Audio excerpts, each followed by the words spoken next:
So now that you've gotten feedback from a workshop, you've gotten feedback from your peers, and soon you'll also have feedback from the instructional assistants. The next question, of course, is what do you do with all of this feedback? And the answer is simple. You work on revision and eventually editing, which is what this presentation is going to show you. Revision and editing is all about taking your work to a new level, improving and working to really enhance what you already have done. Now, the two terms are not completely interchangeable, although they do sometimes get used that way. Revision is more of really revisioning your composition. Here you're going to be dealing with the large global issues, such as does your paper meet the basic requirements of the assignment, as well as considering the things like multimodality of your assignment, the general content, and the organization. All of these are fairly large issues in papers or in any composition, so you want to make sure that you deal with these first before you worked on editing. You will likely do some kind of minute revision as you're actually composing, where you're writing and you realize that the paragraph you just wrote actually fits better back up at the top, so you move it there. A lot of people do this. But in addition, you're also, for this assignment, going to go through at least 2 larger revisions which respond to the feedback you receive. You'll be revising this first draft using the feedback that you got during the workshop, as well as you will be getting from the IAs. And then you'll submit that revised version to the online writing center, where you'll get additional feedback, again revise your paper before submitting it for a grade. Now, once you've done your actual revisions, considering those global issues, you're going to move on to editing, which deals with polishing up your writing for the publication stage. Here is where you consider the local issues. These are things at the sentence level, such as sentence structure, punctuation, spelling, things like that. Now, you want to make sure to do your editing after your revisions, because as you revise, you're going to be moving things around, which will often change the type of editing that you may need to do.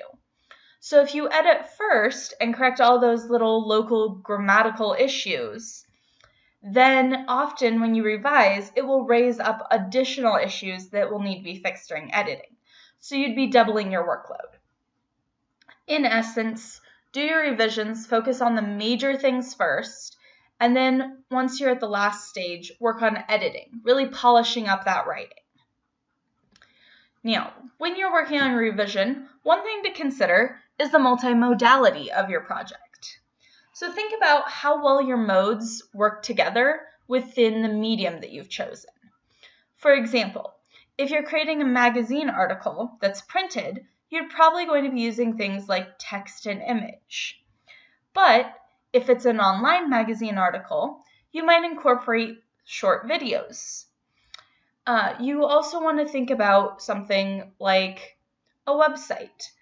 In this case, it would probably make sense to use some text, possibly images, maybe audio, even sound effects. A letter perhaps wouldn't have as much audio or sound effects unless it was some kind of digital letter. So think about really how those two things combine, your modes and your medium. Also, you want to think about the interaction of the modes themselves within the document. Don't just drop an image in for the sake of having one. You want to make sure that whatever modes you're using are connected. So if you're using text and image, make sure that the image you are using and placing goes with the text in that location and gets discussed. If you're using sound effects, make sure that they coordinate with what else is happening at that point. You'll also want to think about how your modes will specifically contribute to accomplishing your purpose. Why did you choose those modes specifically? How do they benefit your reader's understanding?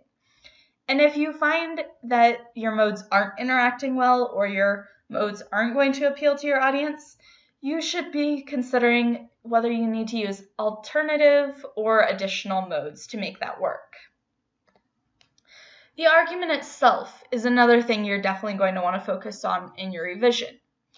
Think about whether you have a clear thesis statement that gives your argumentative position and gives your reader a sense of your overall argument.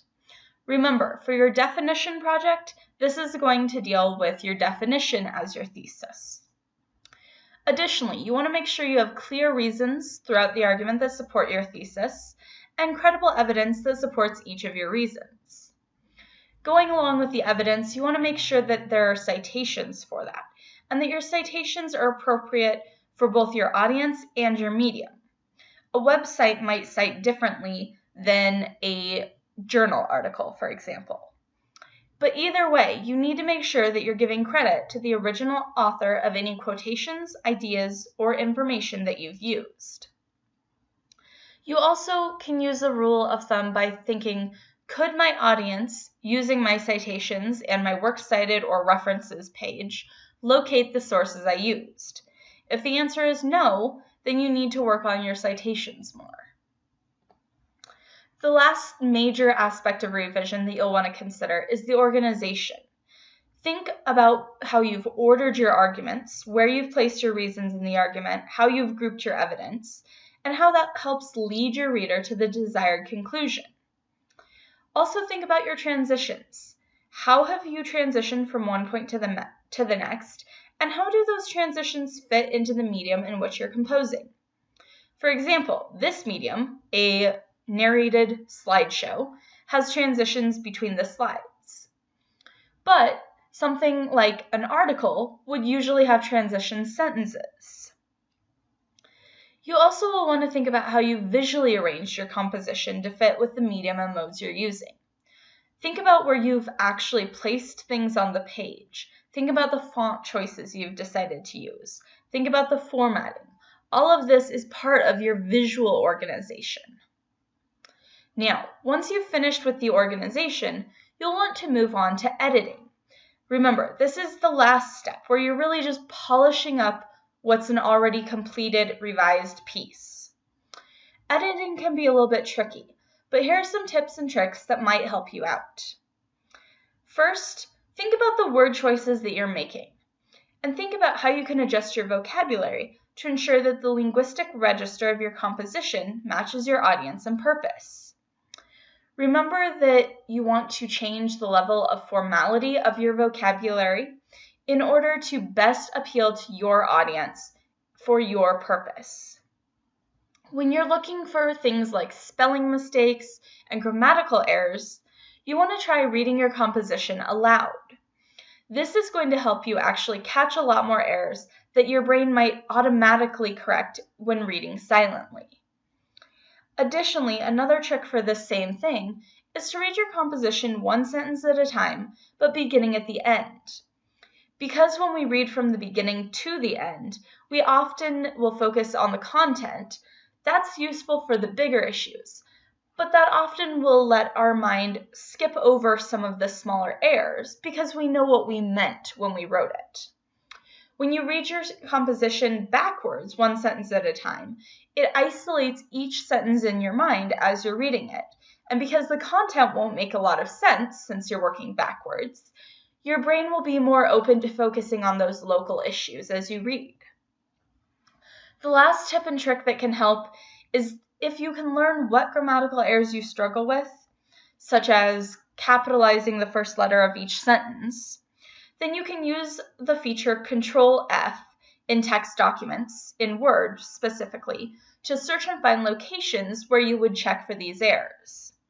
For example, if I know that I always forget to capitalize letters after a period, then I might do a control find for a period and then check that every time I start a new sentence there, I have used a capital. Now, this isn't going to work for every grammatical error, but it can be helpful if you know your own weaknesses. I hope that you find this video helpful, and I hope that you enjoy this week working on incorporating the feedback that you've received to really work on revising your paper, improving it, and getting it in shape before submitting it again to the Writing Center for more feedback. If you have any questions, like always, please post them in the Writer's Lounge and I'll respond to them there. Happy revising, everyone!